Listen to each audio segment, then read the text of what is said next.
And I'm telling you, the Holy Spirit arrested me at that moment. Because remember, I was in a state of decline, emotionally, mentally, vice versa. When men cheat and abuse women, and when women do the same thing, it causes pain. It causes an unstoppable pain. That sometimes the only way for a person to respond, y'all ever heard about that woman that ran her, she ran her husband over 40 times with the car? Like if one time wasn't enough? Who put the word? What? Put it reverse? I mean, 40 times. So I know, as a woman of God, I know what it is to be pushed to that edge. Fixing a jump. That's what he said, you've got to renew your mind. I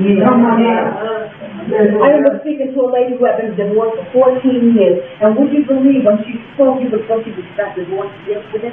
Because that's how bitter her circumstances had made her. That's what Naomi said when she went back to Bethlehem. They were making a big to-do. They said, oh, Naomi's back. And she said, Naomi meant pleasant.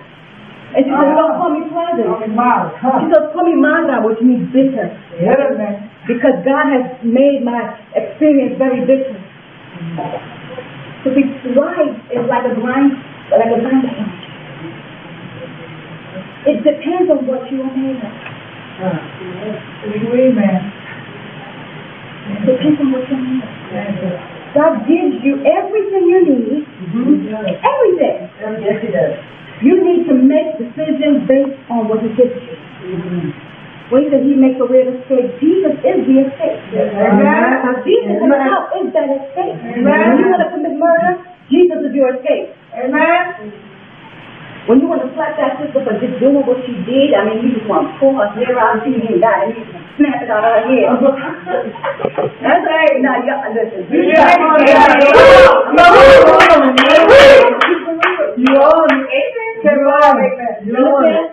Listen, I was on double lockdown because here I was in this line, something frustrating with hair. And then you have a pastor like, I'm on double lockdown. A double glass house. And I remember the Lord used to say to me, I'm like, why going so crazy? Don't behave. I don't behave. I don't behave. We look at the store, be nice to the cashier. I said, Lord, I mean, He did this every day because He was taking me somewhere. I didn't know where I was going. He was setting me up for something. And I had a whole lot of Egypt in me. Wait a minute, woman. I do it. Then the blast switch twist. I had to go spinning around. Yes, I was a child of God. But see, Egypt will cause you to behave very poorly. Egypt will cause you to behave so bad that you regret it, God. Amen. And that's why the world looks and say, y'all some hypocrites. Because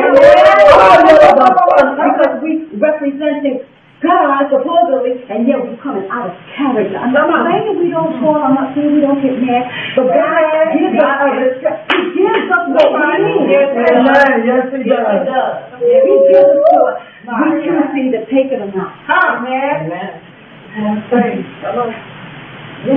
I've dealt with so many people. I say when I came out of pride and stuff, when God sent Moses to do a mission, the first place He sent him for his training was the wilderness. Amen. The wilderness. You talking about some boot camp? The wilderness is a very dry, long road. But it's also a place of preparation because when we read the story, he said that, you know what, I could have let him do it another way, which is closer. It's the way to the Philistines. But God didn't teach us. And you know what? And Moses knew the layout. Remember, he was the country Egypt. He knew the layout of the whole land. He knew which way he could have gone. There were, in fact, maybe probably several ways he could have gone to take the children out. But God gave him directions. God gave him a plan and a strategy. And we have to follow it to the truth. Their deliverance depended on the obedience of following every step the way God said it. And I'm sure the people were like, now Moses, you know there's the Red Sea over there. Why are you taking us all through? Oh, because God told me to take you that way. I'm just visiting stuff of God. Yes, but you know there's a Red Sea over there, right?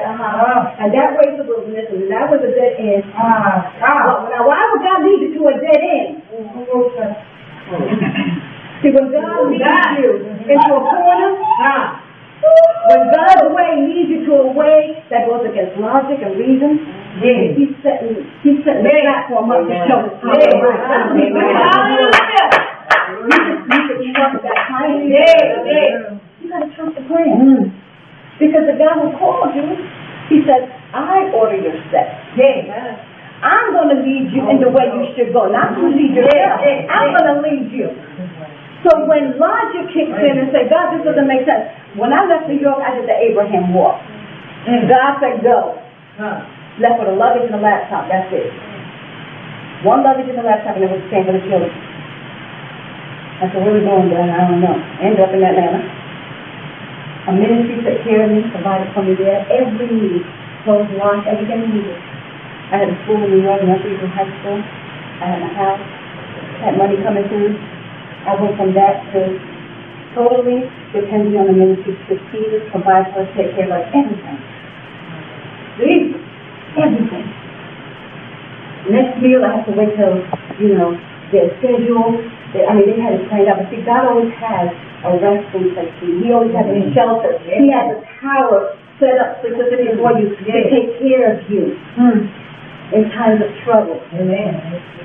So that this ministry now was coming to light right. I heard the Spirit of the Lord say, go.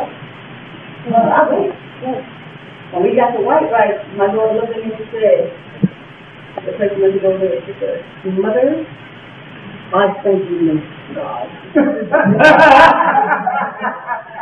I thank you, Miss God. Big high, OD.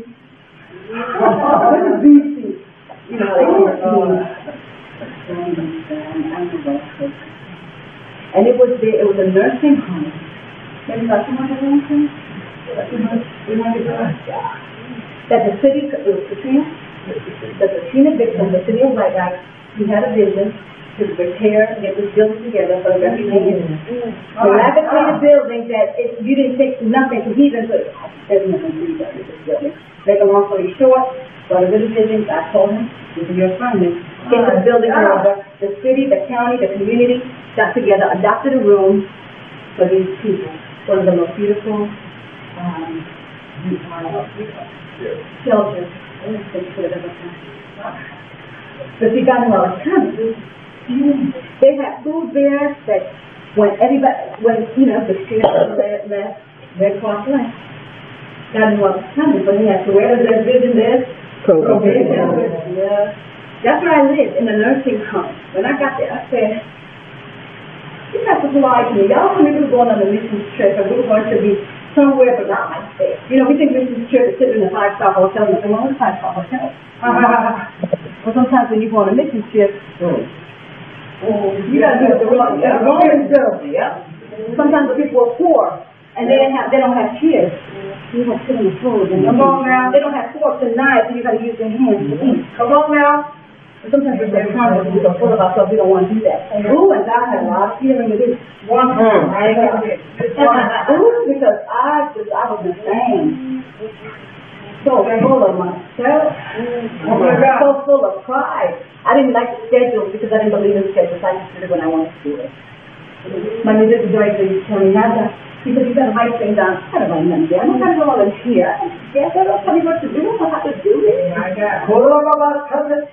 See, God will have a way of teaching you. He'll prepare a lesson for you. Oh, Lord, have mercy.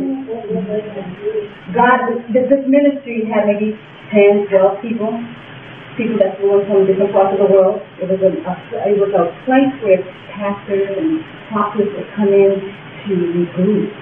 They had been wounded in ministry. So it was like a hospital, a spiritual hospital where they could just come and